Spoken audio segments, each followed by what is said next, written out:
After David defeated Goliath in single combat, David rose to power, authority, and fame throughout Israel.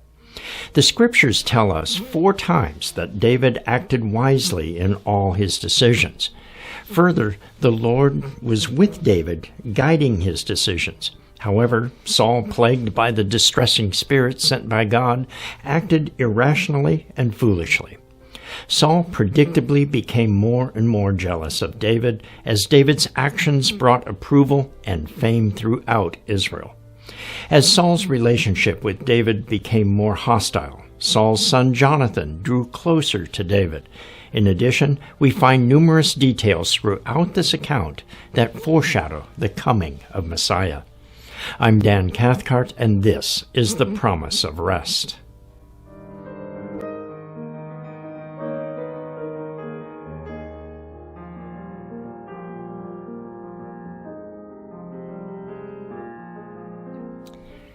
We pick up the account of David and Saul after the campaign that followed the defeat of Goliath. Saul called David into his presence to discover the identity of the Israelite who defeated Goliath. As we examine the context of this conversation, it is important to note that Saul's son Jonathan was present both during the standoff with the Philistines and during the conversation between Saul and David. Now remember, Jonathan was the one who took on the entire Philistine garrison with the support of just his armor-bearer. In 1 Samuel 14:6, Jonathan showed incredible faith that God would deliver the Philistines into his hands. With that kind of faith, we must wonder why Jonathan had not stepped up to be the champion of Israel and fight Goliath. If Jonathan could believe that God could save Israel by delivering the entire garrison into his hands, he could certainly believe that God could save Israel by giving him victory over Goliath. Now it seems that in the case of Goliath, God did not choose or perhaps allow Jonathan to step up to be the champion of Israel. David was very much like Jonathan. He believed that God would use him to deliver Israel from the Philistines. 1 Samuel 17, verse 37. Moreover, David said, "The Lord, who delivered me from the paw of the lion and from the paw of the bear, he will deliver me from the hand of this Philistine." And Saul said to David, "Go, and the Lord be with you." Now, even before Jonathan met David, he was inclined to like him. They were both men of incredible faith. So after Jonathan heard the conversation between Saul and David, his soul was knit to David's soul. 1 Samuel 18, verse 1. Now when he had finished speaking to Saul, the soul of Jonathan was knit to the soul of David, and Jonathan loved him as his own soul. Now there is incredible richness and depth of meaning in this verse. To start with, there's a variation of the spelling of Jonathan's name. The letter He is added to his name. The Art Scroll series commentary on 1 Samuel explains the sage's understanding of the added letter He. The letter He alludes to God's 4-letter name. The sanctity that is evoked by the unselfish friendship of these two prototypical friends. Now, Jonathan's name is spelled with the additional He in 2 other places. The first is the incidents we just referenced when Jonathan takes on the Philistine garrison single-handedly. The second is found in 1 Samuel 19, beginning in verse 1, when Saul is unsuccessful in convincing Jonathan to go along with his plan to kill David, because Jonathan greatly delighted in David. Now, in both cases, Jonathan showed his unselfishness in putting others ahead of his own interests. Jonathan was not the only person to have the letter He added to his name. When God changed Abram's name to Abraham in Genesis 17:5, the only difference was the addition of the letter He. The meaning of the name Abram is number 87 in the Strong's Concordance and means high or exalted father. His name was changed to Abraham, number 85, meaning father of a multitude. So Abraham's life went from being the father to just a few to being the father of the whole world, demonstrating his unselfish nature. Now, in the ancient picture language, the letter He is represented by a window, which means revelation. The sound of the letter is compared to the breath of God. So adding the letter He is like opening a window and allowing the breath of God to fill oneself. Abraham did this when he became the father of a multitude. Jonathan did this when he expressed his faith that God could use him to deliver Israel from the Philistines, and when he recognized that David was a kindred spirit. Now, also in this verse, we read that Jonathan's soul was knit to David's soul. The word knit is the Hebrew word kashah, number 7194, meaning to tie, to bind, join together, or knit. Judah used this word in Genesis 44:30 to describe how Jacob's fate was tied or bound to the fate of Benjamin when he pled with Joseph to spare Benjamin's life. Now, after Jonathan's soul was knit with David's soul, Saul also joined himself to David, but in a different way. Saul took David into his service full time. Sometime later, Jonathan and David formalized their connection by making a covenant with each other. 1 Samuel 18:2-4. Saul took him that day and would not let him go home to his father's house anymore. Then Jonathan and David made a covenant because he loved him as his own soul. And Jonathan took off the robe that was on him and gave it to David, with his armor, even to his sword, and his bow, and his belt. Jonathan's gift to David reminds us of Pharaoh's gift to Joseph in Genesis 41, verse 42, when Pharaoh transferred his authority over Egypt to Joseph by making him second in command only to him. The NKJV Study Bible comments on Jonathan's gift. These were treasured items that would not have been casually surrendered. With these gifts, Jonathan ratified his covenant with David. In retrospect, Jonathan's actions was symbolic of a transfer of royal power from Saul's family to David.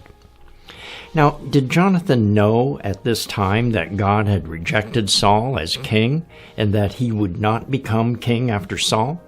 There is some indication that he did know this.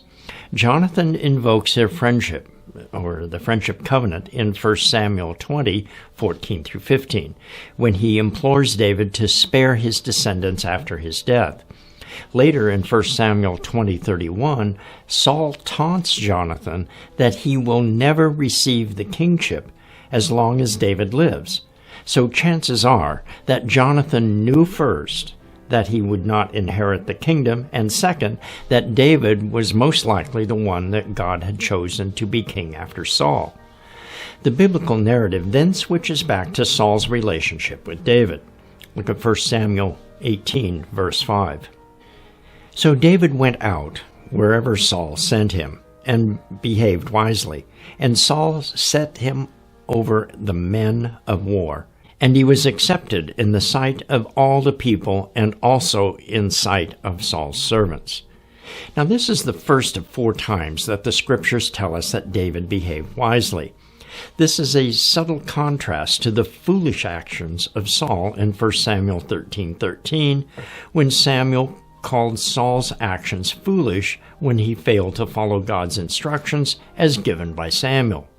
The implication is that David acted wisely by listening to Samuel and following God's instructions. Notice that the scriptures alternate between the actions of Saul and Jonathan, starting in 1 Samuel 17:57-58. Saul has a conversation with David. Then in 18:1, Jonathan's soul is knit to David. Continuing in 18:2, Saul took David into his service on a full-time basis. After that, Jonathan makes a covenant with David. And finally, Saul sets David over the men of war. This sequence of events serves as a summary of events that happen over an unknown period of time, perhaps that of the campaign against the Philistines, and serves to contrast Saul's and Jonathan's relationship with David. The scriptures pick up the account in more detail as Saul returns with David from successfully defeating the Philistines, spoken of in the singular, the Philistine, 1 Samuel 18, 6 through 9. Now it had happened as they were coming home, when David was returning from the slaughter of the Philistine, that the women had come out of all the cities of Israel, singing and dancing to meet King Saul, with tambourines, with joy, and with musical instruments. So the women sang as they danced and said, "Saul has slain his thousands, and David his 10,000s. Then Saul was very angry, and the saying displeased him. And he said, "They have ascribed to David 10,000s, and to me they have ascribed only thousands. Now what more can he have but the kingdom?" So Saul eyed David from that day forward. So when Saul returned home to Gibeah with David at the end of the campaign against the Philistines, both Saul and David were greeted with celebration.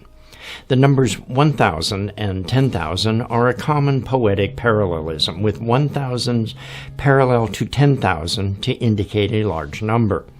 The Zondervan NIV Study Bible comments on this poetic form. This was the women's way of saying, Saul and David have slain thousands. 10,000 was normally used as a parallel of 1,000. It is a measure of Saul's insecurity and jealousy that he read their intentions incorrectly and took offense.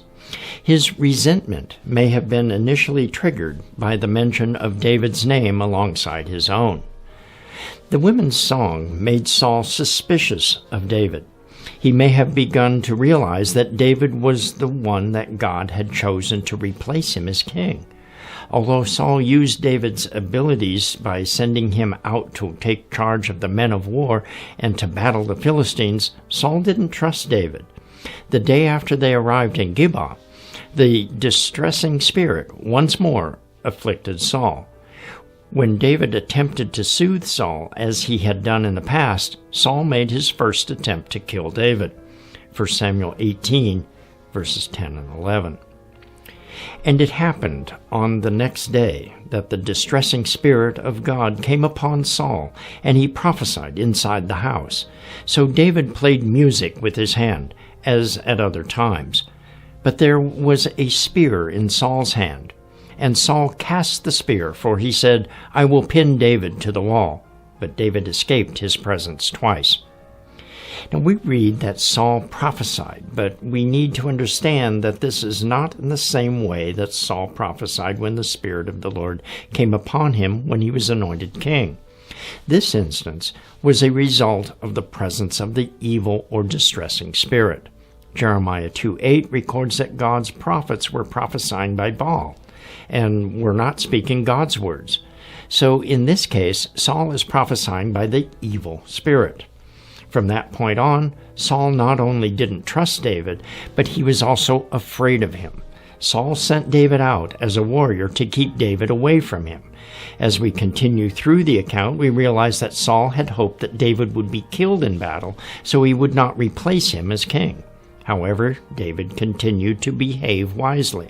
Look at 1 Samuel 18, 13 through 14. Therefore Saul removed him from his presence and made him his captain over 1,000, and he went out and came in before the people. And David behaved wisely in all his ways, and the Lord was with him. Now this pleased the people, but it made Saul fear David even more. Saul now faced a dilemma. He had promised to give his eldest daughter, Merab, in marriage to the champion of Israel who defeated Goliath, but he didn't want a closer relationship with David. At first, Saul sought to withhold Merab until David paid a dowry of valiant acts against the Philistines, hoping that David would be killed in battle. When David was not killed, Saul reneged and gave Merab to another. However, Saul's other daughter, Michal, wanted David And so once again, Saul used the promise of marriage to his daughter to inspire David to act recklessly. 1 Samuel 18, verse 25. Then Saul said, "Thus you shall say to David, the king does not desire any dowry, but 100 foreskins of the Philistines, to take vengeance on the king's enemies." But Saul thought to make David fall by the hand of the Philistines. Now David did not fall to the Philistines. Instead, he succeeded beyond Saul's requirement by bringing twice as many Philistine foreskins. So Saul had no choice but to give his daughter Michal to David as wife. Saul's fear of David continued to increase, and David continued to act wisely. 1 Samuel 18, 28 through 30. Thus Saul saw and knew that the Lord was with David, and that Michal, Saul's daughter, loved him. And Saul was still more afraid of David. So Saul became David's enemy continually. Then the princes of the Philistines went out to war, and so it was, whenever they went out, that David behaved more wisely than all the servants of Saul, so that his name became highly esteemed. Now Saul's efforts to get David killed by the Philistines did not work. The only thing it did was to make all the people love David even more. So Saul turned to his servants and to his son Jonathan to convince them to kill David for him. 1 Samuel 19, 1 and 2. Now Saul spoke to Jonathan his son and to all his servants that they should kill David. But Jonathan, Saul's son, delighted greatly in David. So Jonathan told David, saying, "My father Saul seeks to kill you. Therefore, please be on your guard until morning, and stay in a secret place and hide." Now remember, the spelling of Jonathan is changed to include the letter He. In this exchange, the phrase Saul spoke to Jonathan, the original spelling is used. It changes and remains changed in this incident when we read that Jonathan delighted greatly in David. Jonathan, unselfishly and perhaps under the influence of God's Spirit, convinced Saul not to kill David. 1 Samuel 19, 4 through 5. Thus Jonathan spoke well of David to Saul his father, and said to him, "Let not the king sin against his servants, against David, because he has not sinned against you, and because his works have been very good toward you. For he took his life in his hands, and killed the Philistine, and the Lord brought about a great deliverance for all Israel. You saw it, and rejoiced. Why then will you sin against innocent blood, to kill David without cause?" Saul, the rejected king of Israel, sought to kill the rightful king of Israel without cause. This amazingly foreshadows Herod's attempt to kill Yeshua, the rightful king of Israel, when Yeshua was an innocent child. Jonathan successfully persuaded Saul not to seek to kill David, and David was brought back into Saul's presence as before. This truce lasted only until war broke out against the Philistines. David again gained more success when he drove them back, which aroused Saul's jealousy. Now, once more, the distressing spirit troubled Saul, and David sought to soothe him by playing music. Saul had a spear in his hand and cast it at David. 1 Samuel 19, 9 through 10. Now the distressing spirit from the Lord came upon Saul as he sat in his house with his spear in his hand, and David was playing music with his hand. Then Saul sought to pin David to the wall with the spear, but he slipped away from Saul's presence, and he drove the spear into the wall. So David fled and escaped that night. David has now slipped away from Saul's attempts to kill him 3 times. David slipped away from Saul twice in the first incident, when Saul cast or brandished a spear at him. The third time is the one in this incident, when Yeshua's enemies sought to take him, and we read that Yeshua slipped away from these enemies 3 times in Luke 4:30, John 8:39, and again in John 10:39. David's wife Michal helped David flee from Saul by lowering him out of her window and then lying to the king about where David was. Look at 1 Samuel 19:11 and 12. Saul also sent messengers to David's house to watch and to kill him in the morning. And Michal, David's wife, told him, saying, "If you do not save your life tonight, tomorrow you will be killed." So Michal let David down through a window, and he went and fled and escaped. Now this sounds just like the two spies who escaped from Jericho when Rahab lied to the king of Jericho and lowered the two spies out her window. When David fled from Saul, he went to Samuel to seek his counsel. 1 Samuel 19, verse 18. So David fled and escaped and went to Samuel at Ramah and told him all that Saul had done to him. And he and Samuel went and stayed at Naoth. The name Naoth comes from the Hebrew word Navah, number 51:15, meaning to rest. David and Samuel went to a place of rest. When Saul found out where David was, he sent servants to take David. However, when they arrived at Naoth, the Spirit of the Lord came upon them, and they prophesied. 1 Samuel 19, verse 20. Then Saul sent messengers to take David, and when they saw the group of prophets prophesying, and Samuel standing as leader over them, the Spirit of God came upon the messengers of Saul, and they also prophesied. Saul sent the messengers twice more, for a total of 3 times. In each instance, the Spirit of the Lord came upon the messengers, and they prophesied along with the prophets of the Lord. The messengers apparently did not return to Saul, but remained with the prophets and continued to prophesy among them. When Yeshua went up to the temple to teach during the Feast of Sukkot in John 7, the chief priests and Pharisees sought to arrest him, but they were unable to lay hands on him. After Saul's messengers failed to take David, Saul went to Naoth. On the way there, the Spirit of the Lord came upon Saul, and he began to prophesy before he had even arrived at Naoth. 1 Samuel 19:23 through 24. So he went there to Naoth in Ramah. Then the Spirit of God was upon him also, and he went on and prophesied until he came to Naoth in Ramah. And he also stripped off his clothes and prophesied before Samuel in like manner, and lay down naked all day and all that night.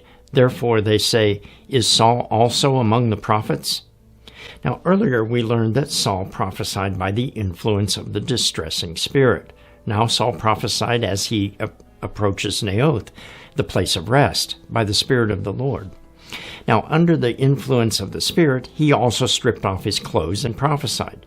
The use of the word "also" indicates that the messengers before him had also stripped off their clothes and prophesied. But lying naked before the Lord would have been an abomination. So what does it mean that they stripped off their clothes and laid naked? They would have taken off their outer robes with their insignia of their rank and laid before God, stripped of their earthly positions of power and authority. The question the observers asked was whether Saul was among the prophets. This was the same question asked when God chose Saul as king, and one of the signs of his choice was that Saul would encounter a group of prophets and prophesy. Now it has come full circle. Saul was once more among the prophets prophesying. In between these incidents, Saul acted foolishly more often than he acted wisely. As a result, God took the kingdom away from Saul and gave it to David. And throughout this account, David acted wisely. He gained favor among the people and even among Saul's servants. He made an enduring covenant of friendship with Jonathan. Jonathan gave him his unwavering loyalty, even to supporting David as king after Saul. I'm Dan Cathcart from Moed Ministries International. Shalom and be blessed.